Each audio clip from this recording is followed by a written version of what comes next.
Larry Ellison bet it all on the AI boom. Will he be the face of the AI bubble? That's the provocative headline atop a major new investigation from the New York Times, reported by Jonathan Mahler, Jim Ruttenberg, and Kirsten Grind. The piece pulls back the curtain on the 81-year-old Oracle co-founder and chairman, chronicling what the paper calls his risky, debt-fueled scramble to transform his decades-old data empire into an artificial intelligence juggernaut. This isn't a quick-hit profile, it's the product of extensive on-the-ground reporting.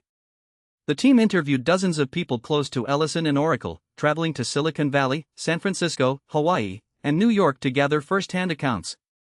They backed that shoe-leather work with a forensic paper trail, reviewing financial filings, analyst reports, and court records to substantiate the narrative. The story anchors itself on a specific date, January 21, 2025.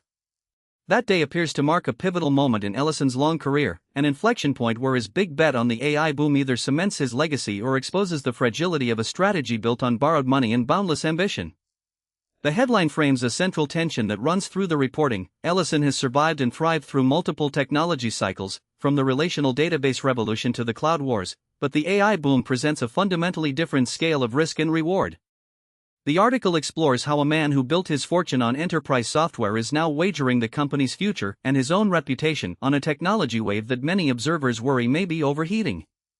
The reporters examine the mechanics of that wager, the debt Oracle has taken on, the infrastructure investments required to compete in large language model training and deployment, the talent wars for AI researchers, and the strategic pivots that have reshaped Oracle's product roadmap.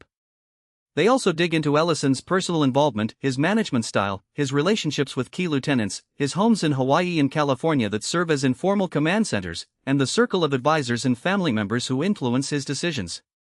The piece doesn't shy from the skeptical perspective.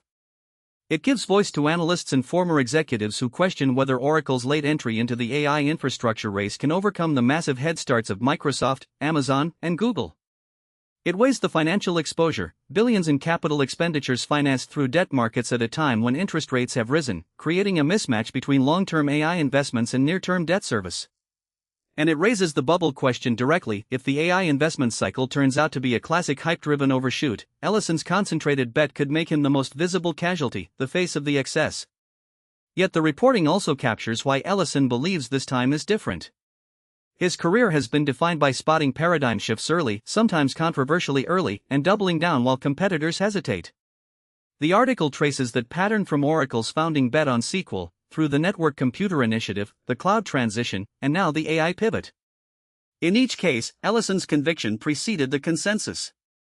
The Times piece ultimately presents a portrait of a billionaire who refuses to coast on past victories, choosing instead to risk his empire on one more transformative wave. Whether that makes him a visionary or a cautionary tale is the question the investigation leaves readers to weigh, armed with unprecedented access to the inner workings of one of Silicon Valley's most enduring and enigmatic figures. That's the story from the New York Times. Thanks for listening.